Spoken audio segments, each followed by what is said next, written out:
अजीज़ दोस्तों, Konkani mountaineer YouTube channel में आपका स्वागत है। वेलकम, इस्तकबाल। इससे पहले का एपिसोड आपने भारत रत्न महर्षि कर्वे साहब के बारे में देखा। रत्नागिरी डिस्ट्रिक्ट कोई एजाज़ हासिल है या प्राउड फील करते हैं। सिर्फ एक रत्नागिरी डिस्ट्रिक्ट में 3 नेशनल अवार्डी यानी टॉप सिविलियन अवार्ड्स हासिल करने वाले यानी भारत रत्न अवार्ड हासिल करने वाले महामानव या अजीम शख्सियतें गुजरी हैं, जिनमें महर्षि कर्वे, डॉक्टर पांडुरंग काने साहब और डॉक्टर भीमराव अंबेडकर। दोस्तों, अभी हम मंडनगढ़ शहर में हैं, जो रत्नागिरी डिस्ट्रिक्ट के नॉर्थ का पहला तालुका है। मंडनगढ़ से ठीक 17 किलोमीटर के फासले पर या डिस्टेंस पर आंबड़वे नाम का गांव है और यही आंबड़वे गांव भारत के मशहूर और मारूफ माहिर कानून यानी ज्यूरिस्ट, सियासतदान यानी पॉलिटिशियन और समाजी मुसल्लह यानी social reformer Bharat Ratna doctor Bhimrao Ramji Ambedkar, इनका ये नेटिव विलेज या आबाई गांव है। इसी गांव से उनके फादर का ताल्लुक़ था, उनका ख़ानदान यहाँ पे मौजूद है। डॉक्टर भीमराव अंबेडकर साहब का जन्म 14 अप्रैल 1891 में मध्य प्रदेश के महू में हुआ। उनके वालिद ब्रिटिश आर्मी में ऑफिसर थे और वो सूबेदार के रैंक पर या पोस्ट पर थे और उनके फादर या वालिद का नाम रामजी मालोजी सकपाल था और उनकी वालिदा यानी इनकी मदर का नाम भीमाबाई सकपाल था। डॉक्टर अंबेडकर साहब का ख़ानदानी नाम या सरनेम सकपाल था, लेकिन उन्होंने अपने गांव आंबवड़े के नाम से अपना सरनेम तब्दील करके आंबवड़ेकर रख दिया और वही आंबवड़ेकर सरनेम बाद में अंबेडकर के नाम से चेंज किया गया और इसी तरह वो डॉक्टर भीमराव अंबेडकर के नाम से मशहूर हुए।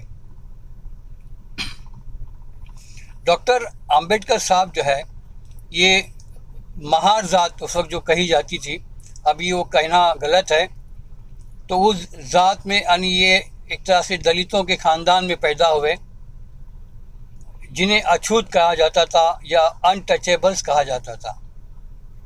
लेकिन किसी ज़ात को अछूत समझने से उसका सोशो इकोनॉमिक डिस्क्रिमिनेशन होता है।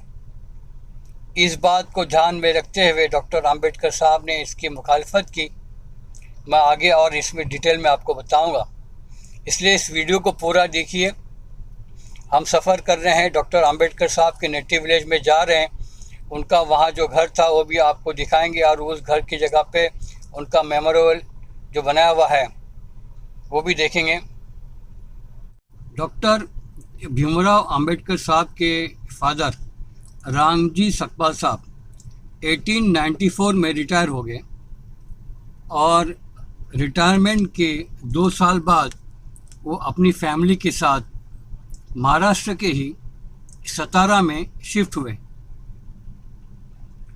और वहाँ शिफ्ट होने के बाद उन्होंने 1890 में डॉक्टर बाबा साहेब आम्बेडकर, जो उनकी 14वीं औलाद थी और आखिरी उनका लड़का था, इनको वहाँ की कैंप स्कूल में एडमिशन दिलाया और प्राइमरी तालीम जो है उनकी डॉक्टर अंबेडकर साहब की सतारा में हुई।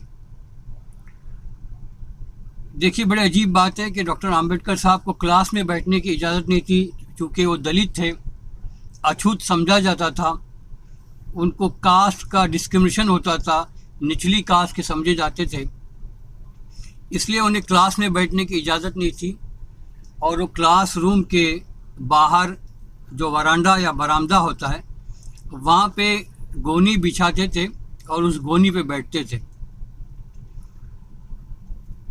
स्कूल में अगर उन्हें प्यास लगी है, पानी पीना है, तो जो मटका या बर्तन पानी का रखा रहता था उसमें से खुद से पानी लेकर पीने की भी इजाज़त नहीं थी। तो उस स्कूल का जो प्यून या चपरासी हुआ करता था वो एक बर्तन में पानी निकाल कर उनके हाथों पे डालता था, जिससे वो पानी पीते थे। और जिस दिन प्यून अगर हाजिर नहीं रहा, एब्सेंट रहा, तो उस दिन उन्हें प्यासा रहना पड़ता था। तो ग्रेट जो पर्सनालिटीज़ होते हैं उनके बचपन में ऐसे हालात पैदा होते हैं, ऐसी स्ट्रगल होती है।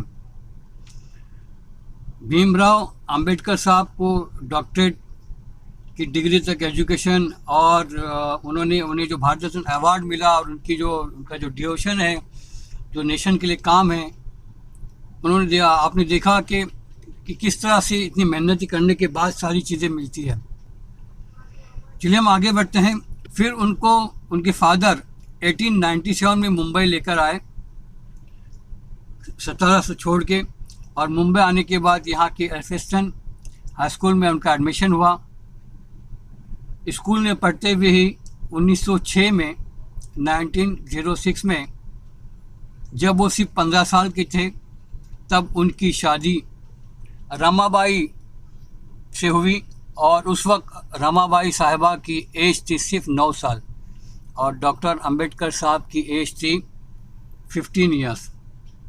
उस ज़माने में बचपन की शादियां हुआ करती थी, आपको मालूम होगा, कम एज में शादी हुआ करती थी।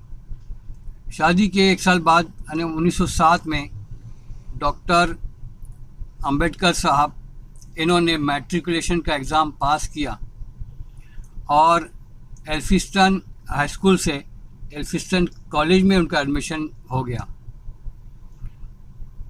1912 में उन्होंने इकोनॉमिक्स एंड पॉलिटिकल साइंस ये 2 सब्जेक्ट लेकर अपना ग्रेजुएशन कंप्लीट किया।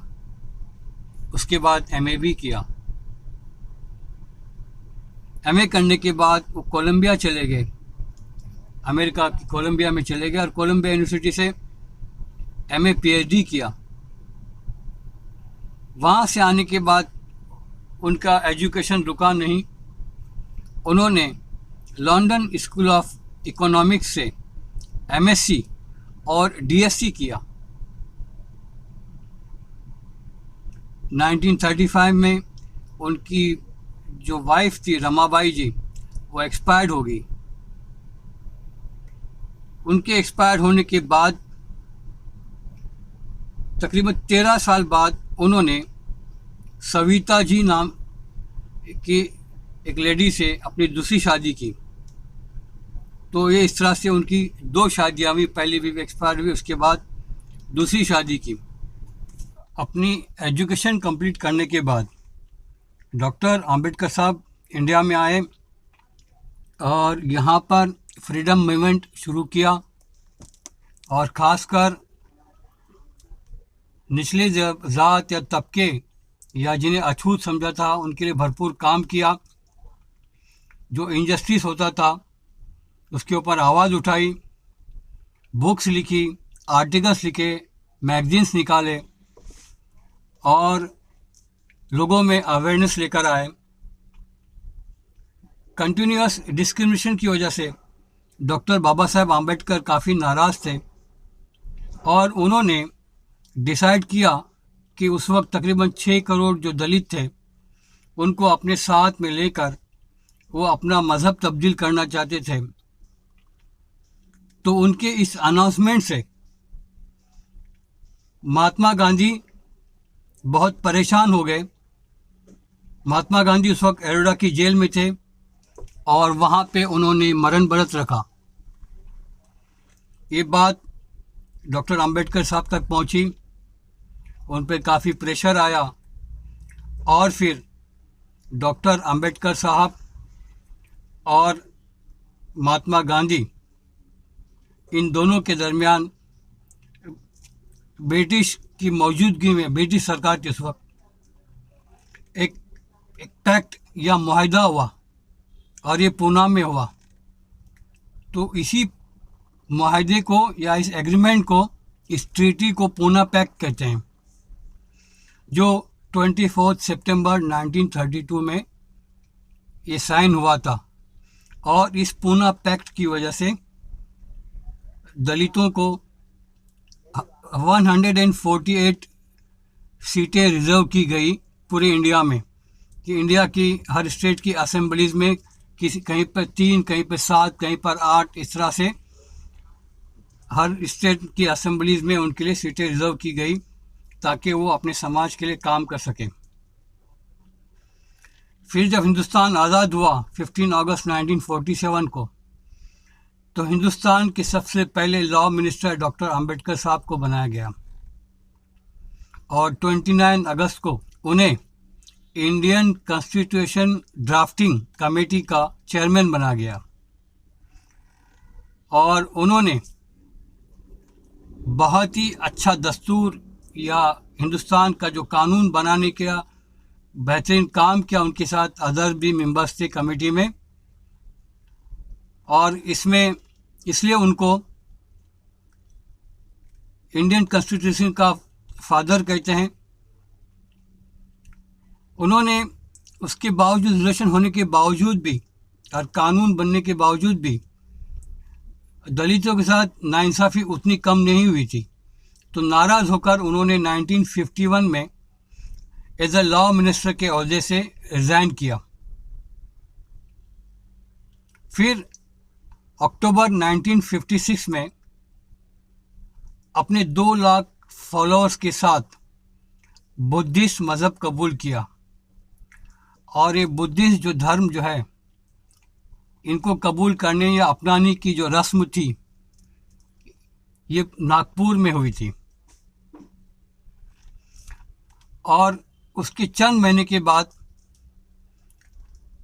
यानी 2 महीने के बाद, 6 दिसंबर 1956 को डॉक्टर भीमराव अंबेडकर, उस वक्त उनकी एज थी 65 ईयर्स, उनका दिल्ली में देहांत या इंतकाल हो गया, एक्सपायर्ड हो गए। उन्होंने जो काम किए थे दलितों के लिए, वो वाकई बहुत ही सराहनीय है, काबिल तारीफ़ है। यानी दलितों के एजुकेशन के लिए, उनकी नौकरियों के लिए, असेंबली में उनके लिए सीट रिजर्वेशन के लिए, उनके इन कामों से काफ़ी याद रखा जाएगा। खासकर औरतों और मजदूरों के राइट्स के लिए भी उन्होंने भरपूर आवाज़ उठाई। उनके एक्सपायर होने के ठीक 34 साल के बाद उन्हें हिंदुस्तान का सबसे बड़ा सिविलियन अवार्ड, जिसे भारत रत्न कहा जाता है, उस अवार्ड से नवाजा गया। आंबोड़े गांव, जो उनका नेटिव विलेज है, इसको गवर्नमेंट ऑफ महाराष्ट्र ने 3 फरवरी 2009 को टूरिस्ट प्लेस के तौर पर इसका दर्जा दिया गया। और इस गांव में तकरीबन हर साल 3 लाख टूरिस्ट आते हैं। तो जब कभी आपको मौका मिले तो कोकण का टूर करेंगे तो ज़रूर इस गांव में विज़िट कीजिए। काफ़ी चीज़ें आसपास देखने के लिए हैं। मंडनगढ़ फोर्ट है, बानकोट की खाड़ी जो है इसी तालुके से लगकर है, बानकोट का फोर्ट है, आगे विलास वाला है। तो ये था शॉर्ट में डॉक्टर भीमराव रामजी अंबेडकर साहब का इंट्रोडक्शन, उनका तारुफ, उनकी हिस्ट्री, उनकी बायोग्राफी। उम्मीद है आपको बहुत पसंद आई होंगी। तो ज़रूर इसको लाइक कीजिए, शेयर कीजिए और अपने रिस्पेक्टिव कमेंट्स लिखिए। Thank you for watching.